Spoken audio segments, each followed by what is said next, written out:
bestie. Something about the alert I just can't shake off. Whether it's Cloud Strife, Gojo, cause of course, or literally any dude from Black Butler. I don't care if they ain't real. The heart wants what the heart wants. But what about someone a little bit more manly, like Leon from Resident Evil? Nah, he's too masculine for me. Pretty is just my preference, I guess. Wonder why? Maybe if I was to take a guess, the less masculine they are, the safer they feel to be around. Cause somehow I might have developed this instant reflex-like attachment to anything that feels safe and cozy. Like a pretty face is more subconsciously feminine, thus the more nurturing they appear to be. Like their face is saying, "Baby, I won't hurt you," without actually saying, "Baby, I won't hurt you." Like I'd rather be with someone that I can feel safe to be with than someone that can quote-unquote protect me but potentially won't protect me from them, if that makes sense. And you're just figuring that out now? Huh? Hey bitches and bros and non-binary hoes. Because it's Valentine's Day at the time of the recording, in the spirit of romance, today I'm a rant about the glorious spiritual awakening I recently had with one of my besties during one of our thousands of therapy calls. For context, I am the biggest anti-romantic, borderline asexual, love cringing. Trope feels like it's hot, self-proclaimed ice queen. And for more context, she was simping about her girlfriend and I was simping about my fictional crushes, as you do. And she pointed out how they all seem to have something in common, even with my very rare IRL crushes, which is they all seem to be pretty. Prettier than me. And the more I think about it, the more concerned and looking fascinated I got. Apparently, she already figured this out like years ago, and it took me this long to catch up. So I'ma share this realization and share the multiple rabbit holes I learned from this realization. When I'm referring to pretty boys, same rules apply to both fictional and actually living dudes and dudettes. Just in my case, the personality aspect is a massive factor for finding something attractive or not. And being the shootin' that I am, I only got to properly know the personalities of fictional characters. Cringe, I know, moving on. This topic could be different for everyone, but this is just my personal take from my own personal experiences. You don't have to relate, but if you do, hey, what's up? Fellow person on the same boat. So, who the fuck is this pretty boy? Or soft boy, or twink, or dudette, or what other synonyms the internet comes up with? In my personal definition, I would count a pretty boy as, if you give a dude a long wig, how convincing would they look as a chick? Are they trap worthy? Not to say that you have to either be one or the other. You can be both, none, whatever the fuck. That's none of my business. Cause someone lacking in any masculine features can also have the jawline that cuts diamonds, can also have the cheekbones of a Greek god, and also still look pretty. Prettier than me. It's a very gray subject, and beauty is in the eye of the beholder after all, and it even varies between different cultures, age groups, etc.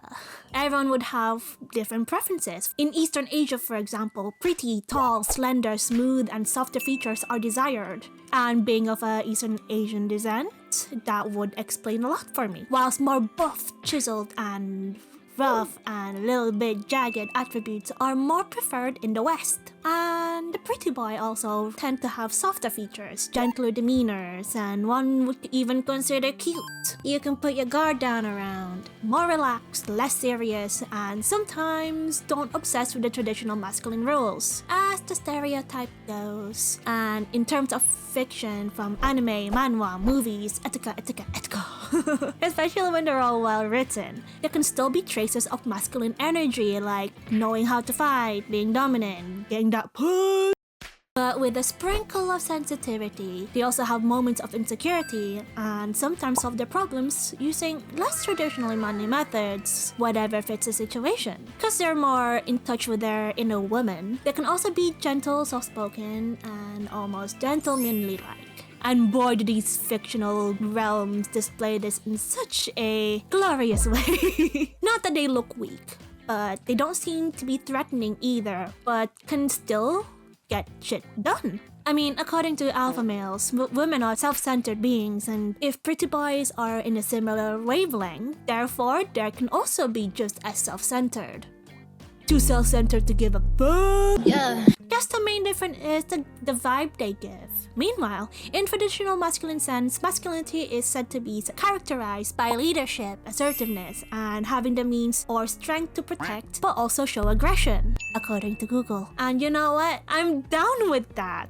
That sounds great. No, not the aggression and the need to dominate part, but the reliability aspects. But at the same time, it's also a lot. Too much if you ask me. It won't be fair to expect that much from anyone, whatever the gender, especially these days where we're just starting to realize how insecure men actually are, how these values are getting harder and harder to achieve, yet the social expectations stay the same, followed by the shame cultivated by centuries of gender conditioning, where these values are being twisted in ways it can endanger the mental health of these poor guys, and even the safety of other ladies. I mean, at the end of the day, it's okay to be insecure as long as you don't turn them into entitlement and weaponize it towards others. But wait, it gets worse. These issues lead men to vulnerable, toxic influences, which is the last thing they need. I'm not saying I have all the answers, but there's a difference between needing companionship with unconditional love and acceptance and simply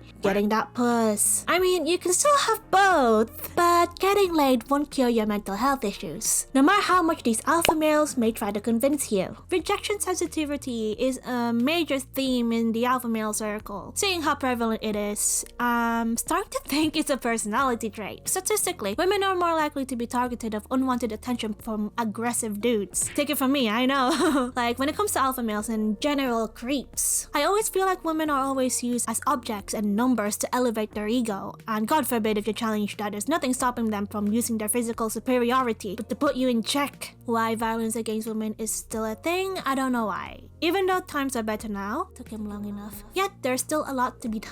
These are extremes, but these are the reality that way too many people are going through. The amount of times I hear girls get assaulted only to either be blamed or dismissed. How much I'm told you shouldn't have worn that if you don't want to get catcalled or groped. Like, I just want to be able to walk on the streets alone and not be blamed if I get attacked by some creep, or have the right to reject someone's advancements without it causing any unnecessary drama. Or God forbid, I would love to have a higher chance of not having acid thrown at my face if I reject somebody. Can't relate, thank God, but that was a thing once upon a time. Yeah, no one's forgotten about that.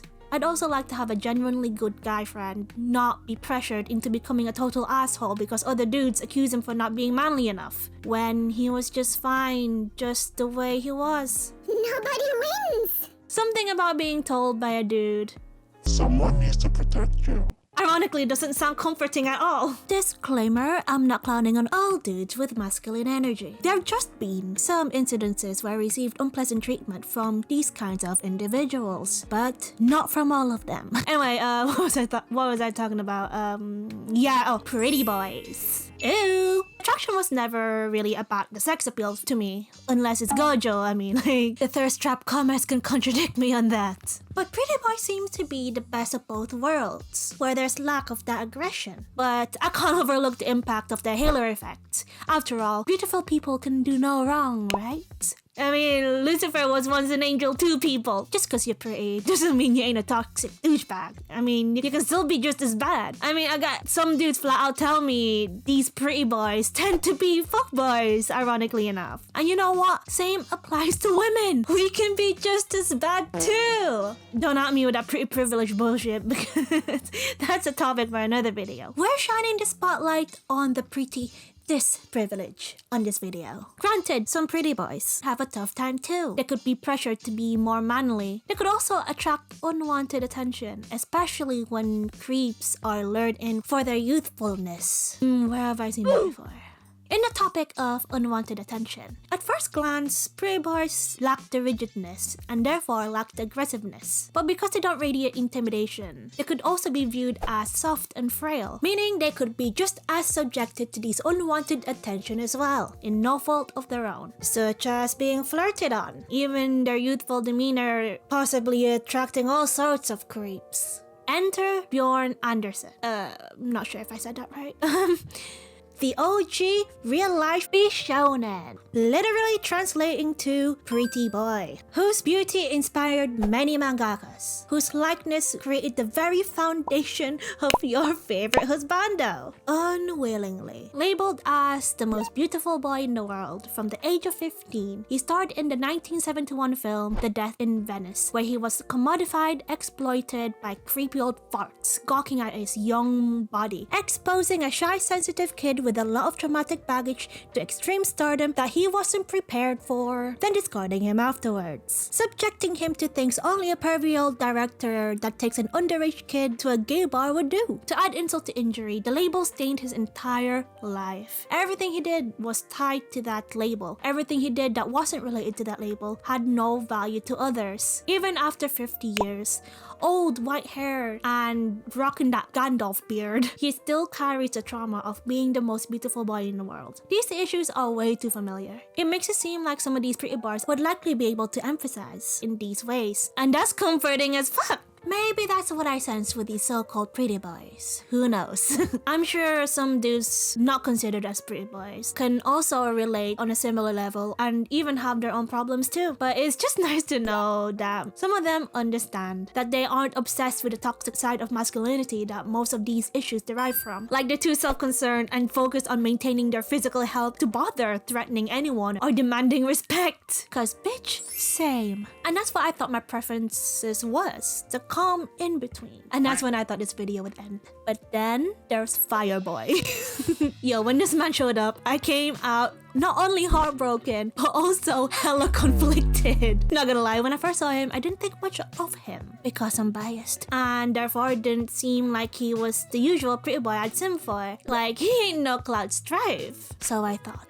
But boy, I was wrong. When we got to know him, I tell you, I fell hard. Nose-dived into that pit of flame with no regrets. He was basically the pure embodiment of what masculinity is supposed to be, but without the toxic bullshit. You know, without the whole women owe men their bodies, men aren't allowed to express their emotion, everything is about the sake of impressing other men. I mean, it's okay to kiss your homies too.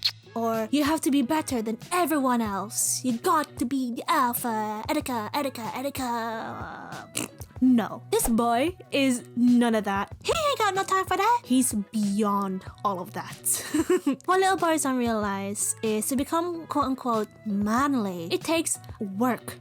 A lot of work, a lot of reflection, a constant grind, discipline, self-control, genuine confidence, and unentitlement, if that's even a word. He had no one to one-up but himself and never belittled anyone, no matter how high he stacked up the ranks. He had a noble goal to strive for that he actually managed to achieve at an inhuman level. He was never in it for the money or the coochie, but in it simply because it's the right thing to do. To make his family proud, to honor his lineage, to be a good role model for his little bro, to risk his life to protect others.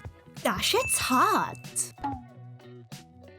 Like, when we saw inside of his car, it's literally a fiery pit. Like, clearly this boy also has some hidden turmoil too. Because he's such a stoic macho, he managed to control all that. And we know he trained hard. I mean, he literally had a demon trapped in his stomach after getting punched all the way through like a shish kebab. Almost kept the demon at bay through the power of abs till the sun comes up for its demise. Like, dude resorted to having to rip his own arm off just to escape his iron grip of pure muscle. Like, yo, imagine how hard those abs must be. Like, goddamn. Even in death, he managed to keep his cool. Giant hole in his stomach and all. All he thought about was others and comforted our trio as they bawled their eyes out like I was. No! God, please, no! He didn't even expect anything in return for everything that he's done, which is telling from the shocked look on his face during Tanjiro's little rant at the end about how, even though he was killed in the fight, he won the battle because he did not cower. He wasn't even expecting praise, to the point that he was shooketh at the sight of someone praising him for everything that he's done, and that just killed me. And it also killed him.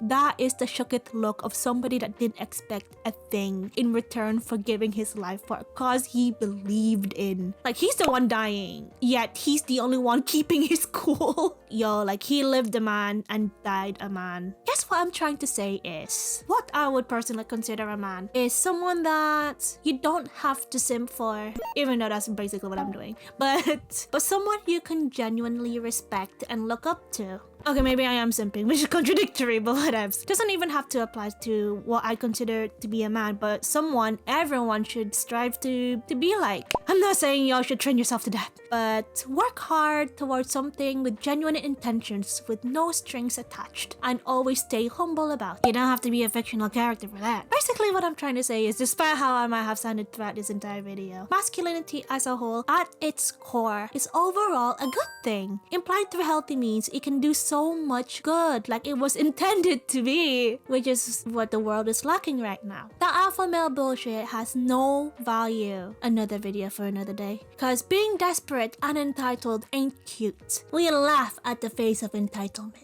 The same way I laugh at my own voice when listening to these recordings during editing. Be respectful to your fellow men and women. Be respectful towards everybody. Gender be damned. Don't force admiration from people through fear. Earn it. And even if you don't, it doesn't really matter. Being a people pleaser shouldn't have to be a personality trait anyway. Everyone deserves to be loved, yes, but everyone also deserves respect too. You don't need to find someone attractive and expect them to owe you anything. Your dick ain't the gift you think it is. And being soft doesn't make you gay or less of a man. Not unless you are gay, which isn't a problem at all either. But why pick on the softer guy? Is it because it makes him an easier target? Belittling somebody else's physiques, if they get laid or not, or their financial situations, is clowning on people for any of that. The only way you can prove that you're better? Is your bar really that low? Personally, I think lowering the bar so low that Hades can hang his laundry on it doesn't raise your manly points. Anyway, going back to the topic of the pretty boys, I guess you can summarize their allure that they just seem to be more gentle and less likely to conform to toxic masculinity that subjected us women to all sorts of abuse. But they ain't so perfect themselves either, and they're allowed to be imperfect. You know, just like any other human being. They are more than just their face, more than the feeling of security. They also got their own flaws, their own individual character, and should be respected based on that character over their physical aesthetics. And you know what? Same rule applies to non-pretty boys. Heck, even the masculine boys. All genders, pronouns, whatever the fuck. Assumptions is just a big waste of time. Just cause they ain't pretty doesn't make them that much of a threat. Heck, dudes can be more relaxed about things too. To be real, pretty or not, I'm more comfortable talking about a wider range of subjects with dudes because, you know, they're more chill and civil than females. Ironically enough. Not gonna lie, we do tend to be a bit more triggered. I mean, y'all might be more physical while us ladies are a bit more strategic. Like, y'all attack with cuts and bruises while we look for long-term damage. Guess that's why dudes tend to be more civil, pretty or not. Cause the last straw would be your fist. Our last straw would be ruining your entire life. Heck, let's go even further. Let's be real. Rengoku, Cloud, Gojo, or any of them husbandos won't settle for us either. And that's okay. I like to be alone too much, okay? The love of my life is my toxic loneliness. And I wouldn't have it any other way. So yeah, gender conformity is dead. At the end of the day, we can all be pretty. So yeah, not gonna lie, I don't know what the fuck I was going with this video. At first I was like, oh, I was just simping. Then I was like, yo, is this a trauma response? Then I looked into it a bit more and I realized, yo, we're all damaged, aren't we? Then I tried to find a solution and I came back up to don't be a dick. Like, yeah, no shit. Then I realized maybe we all ain't that bad. I don't know, I could be wrong. Then I completely strayed away from the pretty boy topic, like pretty boy who? We don't know him. Yeah, I don't know, I don't fucking I lost the plot. So yeah, this video is pointless, but hope it entertained somebody. And for what it's worth, thanks for watching, random person on the internet. Like and sub for more, and there's the door, and stay pretty.